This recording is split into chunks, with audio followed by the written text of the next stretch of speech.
Hi guys, my name is Mokolade Fadeyibi, and on Pages today I'll be reviewing these two books. So this is a 3-volume book and this is just a single book, and they are written by the same author, the man we all know as former President Olusegun Obasanjo. So the first book is called My Command, and it's an account of the Nigerian Civil War from 1967 to 1970, written from his own perspective. And the second set of books, it's called My Watch, which is an account of his life from childhood to his early life in the military and his presidency and also post-presidential life. So I'm going to be talking about a common theme to both books, which I would call documentation of life. So from both books, I could see that President Olusegun Obasanjo was a very detailed man. I could see that he remembered the names of his primary school teachers, his secondary school teachers. He remembered all the details from his childhood, and he had all these details documented. And I mean, even myself, I'm in my 30s, and I'm thinking, I don't even remember the names of my primary school teachers, not to even talk of secondary school teachers. And this man, in his 80s, I believe, he has all these details. He has it all written down. So it's a challenge to me in a way to make sure that I don't just pass through life and I don't even remember, I don't have enough memories of my childhood. So again, you could see also in this book where he documented all the letters he wrote during his presidency. You could see all the letters he wrote to other heads of states, and you could see even all his speeches, the speeches he gave during his presidency all around Nigeria, even during his campaign too. He had all of them all written down, and he had copies of them all in these books.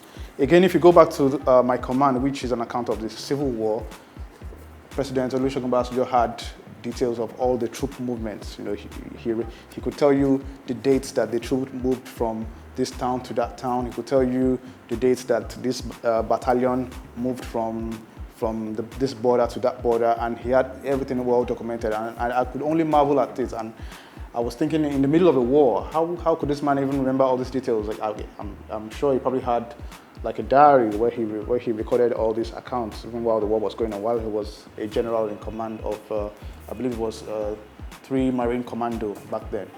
So again, you would see the man and you would not believe the kind of, how detailed he was, how he paid so much attention to detail. So that was very, very fascinating for me to see.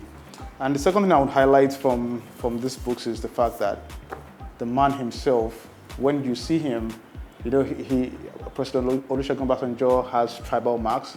And again, he referenced that in his book. I believe it was the second volume where he basically talked about himself and how people perceived him.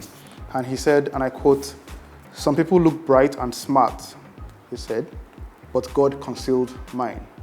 So basically, he's referencing the fact that other people, you see them and off the bat, you can tell that these people are intelligent, they look smart, they dress smart, and you can sense that, okay, this is an intelligent person. But for him, it was not glaring that he was intelligent, he was hidden. And even with his tribal marks, and you wouldn't feel that this was an intelligent man, but for him, it was an asset because people underestimated him. For a man to even be the ruler of Nigeria for 2 times, he was a military head of state, and he was also a civilian president. So for a man to reach that pinnacle of his career twice, that definitely he must be an intelligent man. So that's a lesson for anyone who feels looked down, who feels underestimated. Don't allow what people think. Don't allow it to define you. Don't allow people's judgment define you. You can, as long as you believe in yourself, just whatever criticisms you face, whatever you don't allow it to define you. Just go ahead, just press on, and as long as you believe in yourself, you do whatever you want to do, and you press on, and you achieve whatever you want to achieve. And again, I wouldn't end this review without saying that at least this book might be a bit controversial for some people, because there were a lot of controversies during his presidency. So, but again, this is his own account of his life. He's entitled to write an account of his life. If you like to learn more about his life, you could pick up a copy of the book. But again, remember, it's an account from his own perspective. So thank you for tuning in today. I hope you've enjoyed my review of my watch and my command. Thank you.